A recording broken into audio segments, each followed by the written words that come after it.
Let's head to the Gabba because I've got to put my hand up and say I didn't see this one coming. Melbourne getting over the top of last year's premiers in Brisbane, and it all came down to this barnstorming final term, didn't it, Kane? It was all one-way traffic, and Simon Goodwin's side, they should be congratulated.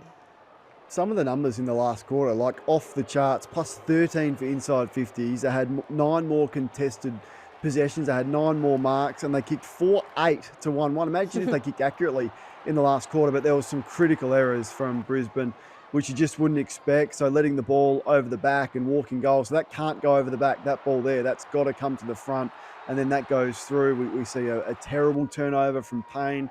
So it just opened right up. Fritsch, look at the effort here. He's a sub, he's got fresh legs, marks the footy, and then goes. You can see him run past one Brisbane player, runs past another one, and then marks the ball inside forward 50. So they just outworked them. And I just thought they grinded them down. There's that turnover I was referencing from Payne, which leads to a Langdon goal, I think it was, in the end after a messy attempt at a shot there. But just critical errors from Brisbane. I think there's a few alarm bells starting to ring just in terms of Joe Danaher's replacement. So Gardner goes forward, did a good job. 9 career goals, he kicked 4 today. Harris Andrews went forward late, but they're definitely missing the presence of Joe, and maybe we understated how much because they had the game in their control for the majority of it, got out to a 24-point lead, but Melbourne stormed home and kept their season alive with an epic win. One of the protagonists was one of the ins for Simon Goodwin's side, Jake Melksham, who's 34 a little later this year. And this is one of the battles within the war, Kane, because he was agitating Harris Andrews all day. He finished with the 4 goals, and I thought played a big role in the D's getting over the line.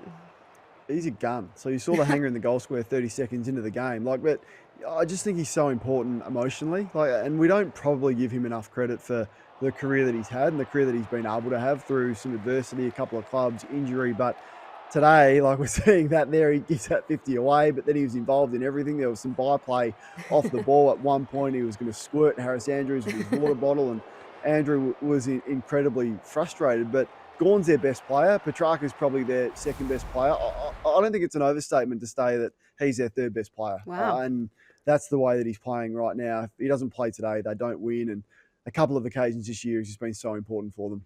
Someone who used to be in the conversation as the best player is Clayton Oliver. For the second week in a row, we saw him with a tagging role. This time he went to dual Brownlow medalist in Lachie Neale. What did you make of it? Because I thought second up, a much better performance. He had 23 disposals, 7 clearances and a goal, and I thought was pretty influential, Kane.